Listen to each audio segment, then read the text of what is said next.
안녕하세요. 저는 책 읽어주는 핑크캣입니다.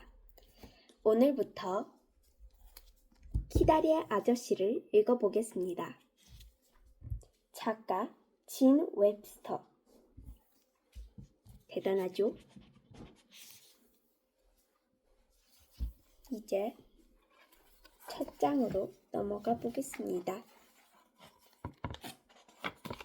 우울한 수요일. 매달 첫 번째 수요일은 아주 끔찍한 날이었다.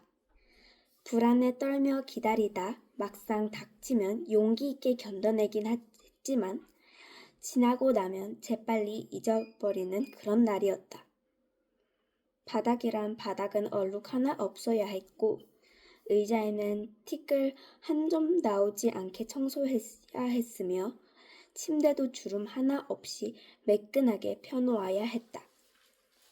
또 잠시도 가만히 있지 않는 97명의 어린 고아들을 깔끔히 씻기고 머리를 빗긴 다음 새로 풀을 먹인 옷을 입어야 했다. 그러고 나면 97명은 모두 예의 바르게 행동할 것과 평의원님이 물어볼 때는 예 선생님, 아닙니다 선생님 이라고 대답하는 말을 귀가 따갑도록 들어야 했다. 무척 힘겨운 날이었다. 제루샤 에벗은 고아원에서 가장 나이가 많았기 때문에 힘든 일을 도맡아 해야만 했다. 이달의 첫 수요일도 이제 여느 때와 다름없이 그럭저럭 지나가고 있다. 제루샤는 고아원을 방문한 손님들에게 대접할 샌드위치를 만들고 나서는 맡은 일을 마무리하기 위해 2층으로 올라갔다. 제루샤가 맡고 있는 방은 F실이었다. 거기에는 4살부터 7살까지 11명의 꼬마아이들이 사용하는 작은 침대가 나란히 놓여 있었다. 제루샤는 아이들을 불러 모아 구겨진 옷을 똑바로 펴주고 코를 말끔히 닦아주었다. 그러고 나서 빵과 우유와 자두 푸딩이 나오는 30분 동안의 즐거운 식사를 하기 위해 줄을 세워 식당으로 보냈다. 제루샤는 창가 의자에 풀썩 주저앉아 티끈거리는 관자놀이를 차가운 유리창에 갖다 대었다. 제루샤는 그날 새벽 5시부터 이 사람 저 사람이 시키는 일을 하느라 줄곧 서 있었는데다가 신경이 두고 곤두선 원장이 야단을 치고 재촉을 해댔기 때문에 지칠 대로 지쳐 있었다. 리펫 원장은 평의원들과 여자 시찰위원들을 대할 때는 차분하고 점잖은 척했지만 보통 때에는 아주 딴판이었다. 제루샤는 창 너머로 얼어붙은 잔디밭을 바라보다가 고아원을 쭉 둘러싸고 있는 쇠 울타리 너머 커다란 저택들이 흩어져 있는 언덕 쪽으로 천천히 눈길을 돌렸다. 앙상한 나무들 사이로 우뚝 솟아오른 마을의 뾰족탑이 보였다. 힘겨운 하루가 끝났다. 적어도 제루샤가 생각하기로는 아주 무사히 마쳤다. 평의원들과 시찰위원들은 고아원을 둘러보낸 뒤 차를 마시며 보고서를 읽었다. 그리고 이제 행복한 가정으로 들어가려고 서두르고 있는 것이다. 앞으로 한 달 동안은 이제 귀찮은 고아들에 대해서 깨끗이 잊어버리고 지낼 것이다.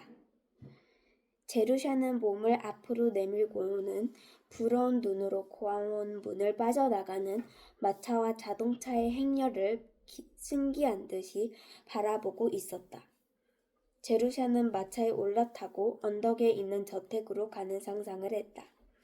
모피 코트를 입고 깃털 장식을 단 벨벳 모자를 쓴 채 의자에 기대어 앉아 운전사에게 태연하게 집으로 라는 명령을 자신은 상상해 보였다. 그러나 상상의 그림은 저택의 현관에 이르자 뿌옇게 흐려졌다. 제루샤는 상상력이 풍부했다. 조심하지 않으면 그 상상력 때문에 말썽을 일으키게 될 거라고 리펫 원장이 꾸짖을 정도였다. 그러나 이 뛰어난 상상력도 제루샤가 들어가 보고 싶은 집의 현관을 넘어서진 못했다. 열정적이고 모험심이 많은 소녀 제루샤는 가엾게도 17살이 되도록 평범한 가정집에 한 번도 들어가 본 적이 없었다. 그래서 고아들과는 전혀 거리가 먼 다른 사람들의 생활을 상상할 수가 없던 것이었다. 제루샤 에벗, 사무실에 찾고 있어. 빨리 가보는 게 좋을 거야. 성가대원인 토미 딜런이 노래를 부르며 계단을 올라와 복도를 따라 걸어왔다. 토미가 가까이 다가올수록 노래소리는 점점 크게 들려왔다. 제루샤는 힘겹게 창문에서 몸을 떼고는 다시 고달픈 현실로 되돌아왔다. 누가 날 찾아? 제루샤는 걱정스러운 목소리로 토미의 노래를 가로막았다. 사무실에서 리펫 원장님이 화가 많이 난 것 같아. 아멘. 토미는 찬송가를 부르듯 노래했다. 그러나 일부러 약 올리려고 그런 것은 같지 않았다.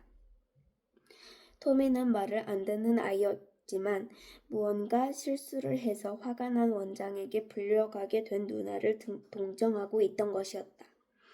제루샤가 가끔씩은 팔을 세게 잡아당기거나 코가 아플 정도로 닦아주긴 했지만 토미는 제루샤를 좋아했다.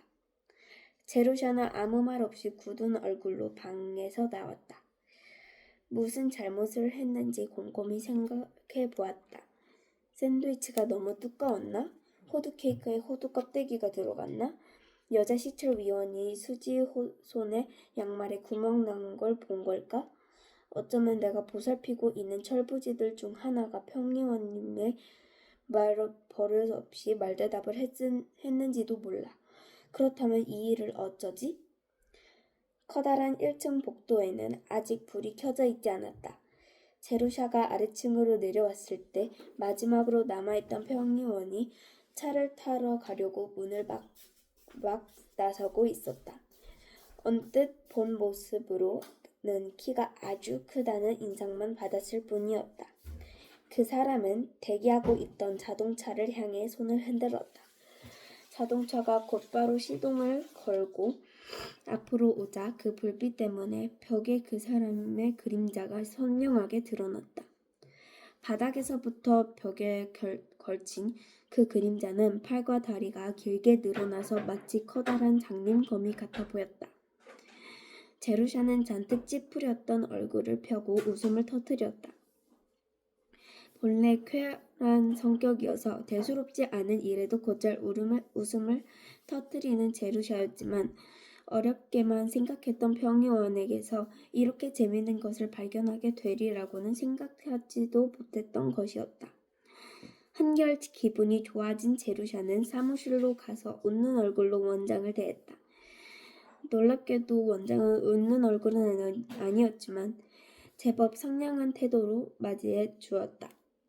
얼굴 표정도 손님들을 대할 때처럼 즐거워 보였다. 앉아라 제루샤, 너한테 할 말이 있어. 제루샤는 바로 옆에 있는 의자에 앉아 숨을 죽인 채 기다렸다. 자동차 한 대가 창문으로 불을 비추며 지나가자 원장은 그쪽을 힐끗 쳐다보았다. 지금 막 나가신 분 보았니? 뒷모습만 봤어요. 그분은 평의원님 중에 가장 부자이신데 우리 고아원을 위해 많은 돈을 기부하셨어. 그분의 이름은 밝힐 수가 없다.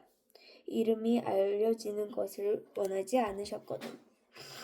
제루샤는 눈이 휘둥그레져졌다.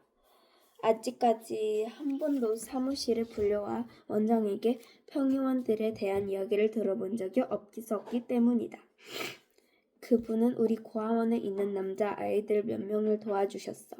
찰스 배턴이나 헨리 프레이즈는 너도 알지? 그 애들 둘 다 그분의 도움으로 대학을 졸업했지.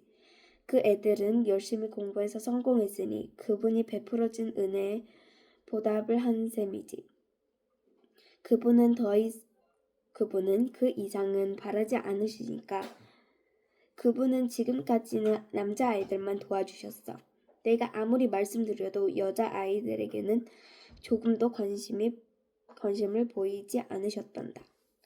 여자아이들을 싫어하시는 모양이야. 그러시군요.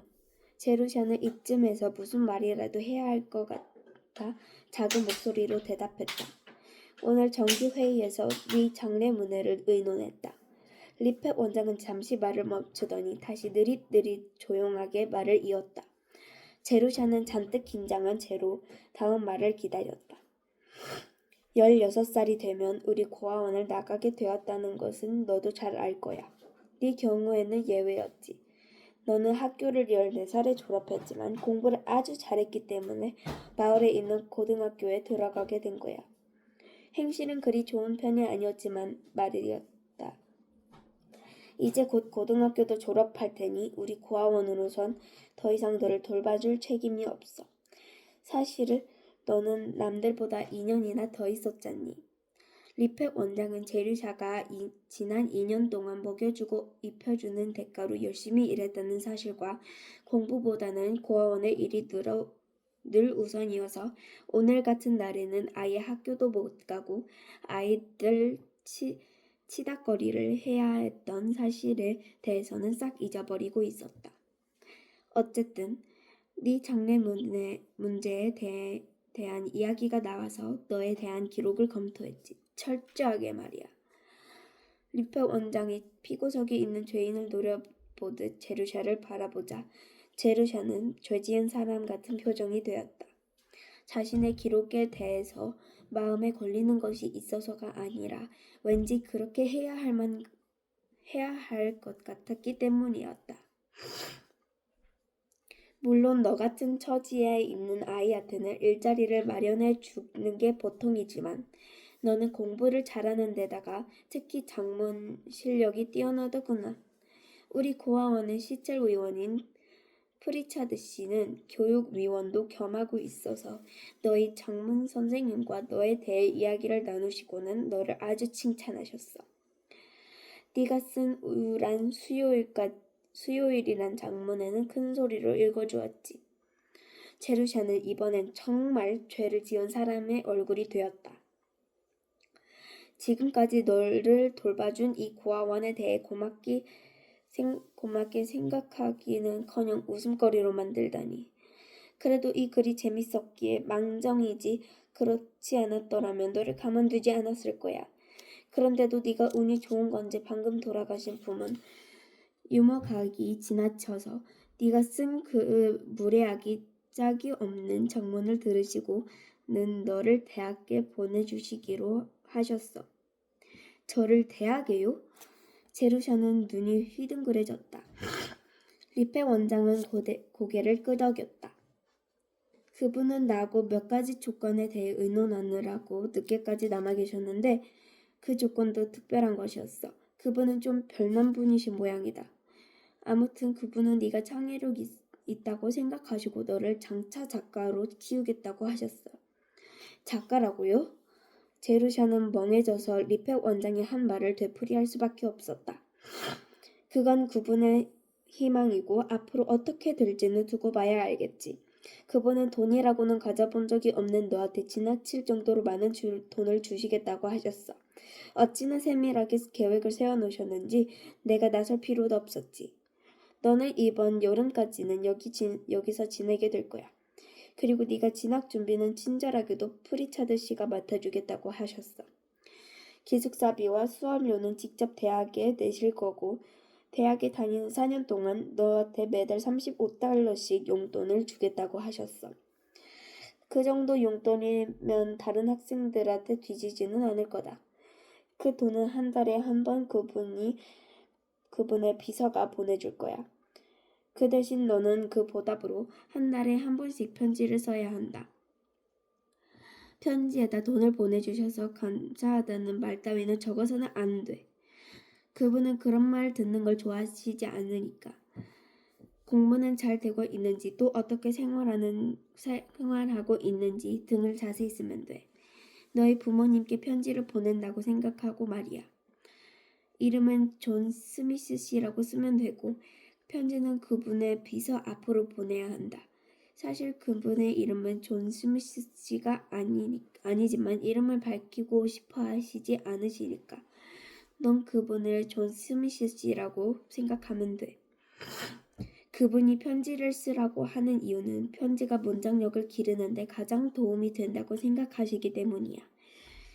그런데 너는 편지를 보낼 가족이 없으니까 이런 식이라도 편지를 쓰길 바라셨어. 그리고 편지를 통해 네 문장력이 늘어가는 것을 계속 지켜보고 싶다고 하셨단다. 그분은 네 편지에 무슨 내용이 쓰여 있든 절대 답장을 하지 않으실 거야.